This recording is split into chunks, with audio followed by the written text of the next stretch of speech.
वही हरिद्वार महाकुंभ 2021 के तहत मीडिया सेंटर में आयोजित कार्यक्रम में मुख्यमंत्री तीरथ सिंह रावत ने करीब 120 करोड़ की लागत की तमाम विकास योजनाओं का लोकार्पण किया। उन्होंने कहा कि महाकुंभ की भव्यता और दिव्यता के लिए सरकार प्रतिबद्ध है। कुंभ पूरे विश्व की धरोहर है जो 12 साल में एक बार आता है। ऐसे में कुंभ को लेकर लोगों में उत्साह होना लाजमी है, लेकिन कोविड-19 को भी नजरअंदाज नहीं किया जा सकता। व्यापारी वर्ग भी चिंतित है, जिसको देखते हुए हमारी सरकार ने कुंभ में आने जाने की अनावश्यक रोक टोक को खत्म किया है। लेकिन भारत सरकार की गाइडलाइन का पालन करना बेहद जरूरी है। कुंभ मेले में आवागमन को बेहतर करने के लिए यहाँ यात्री वाहनों की संख्या में 4 गुना तक का इजाफा किया गया है।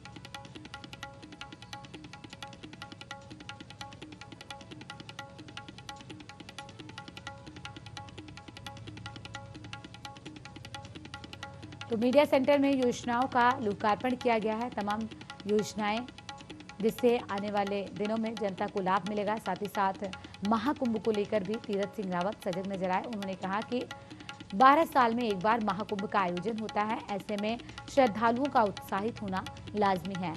देश विदेश से श्रद्धालु यहाँ पर आए, लेकिन कोविड-19 को भी नजरअंदाज नहीं किया जा सकता। ऐसे में केंद्र सरकार की गाइडलाइन जो एसओपी जारी की गई है केंद्र सरकार की तरफ से, उसका पालन करें।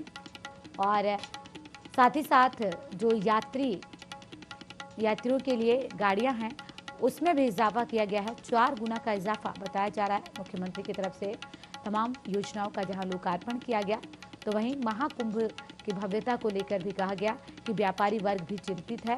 यही वजह है कि बेरोक टोक श्रद्धालुओं को आने जाने की इजाजत दी गई है।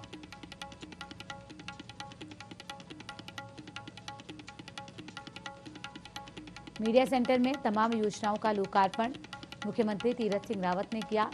इस दौरान उनके साथ केंद्रीय शिक्षा मंत्री रमेश पोखरियाल निशंक भी मौजूद रहे, प्रदेश अध्यक्ष मदन कौशिक भी मौजूद रहे और उन्होंने न सिर्फ लोकार्पण किया बल्कि साथ ही साथ महाकुंभ को लेकर भी उन्होंने बयान दिया।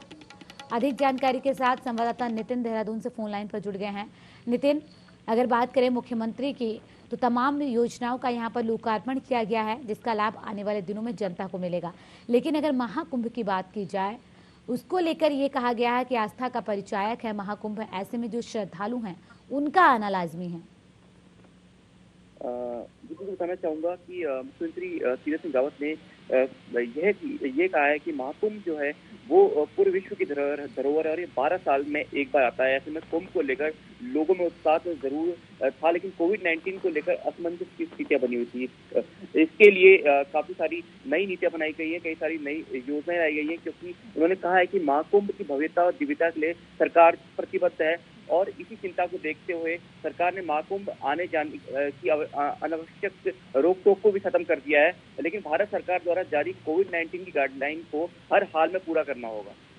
लेकिन नितिन, जिस तरीके से ये कहा गया है कि कोविड-19 के नियमों का पालन भी करना होगा, साथ ही साथ व्यापारियों के लिए कहा गया है कि वो काफी चिंतित है, परेशान है, इसीलिए बेरोक टोक आने जाने की इजाजत दी गई है।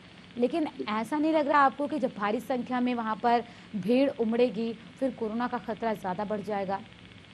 ये बिल्कुल बताना चाहूंगा कि उनके इस फैसले के बाद कई सारी चीजें भी सामने आ रही थी। कहा जा रहा था कि अगर इस तरह से श्रद्धालु वहां पे जाते हैं, भीड़ लगाते हैं, तो कहीं ना कहीं इससे कोविड-19 जो है उसकी गाइडलाइन कैसे का अनुपालन नहीं हो पाएगा। और ये कोरोना के केसेस जिस तरह से लगातार उत्तराखंड में बढ़ने शुरू हो गए हैं, उससे कहीं ना कहीं श्रद्धालु में खतरे के भी एक इजाफा हो सकता है। लेकिन मुख्यमंत्री त्रिवेंद्र सिंह रावत ने कुंभ को ऊपर रख के इस बात को कहा कि ठीक है जी नितिन, बहुत शुक्रिया तमाम जानकारी के लिए।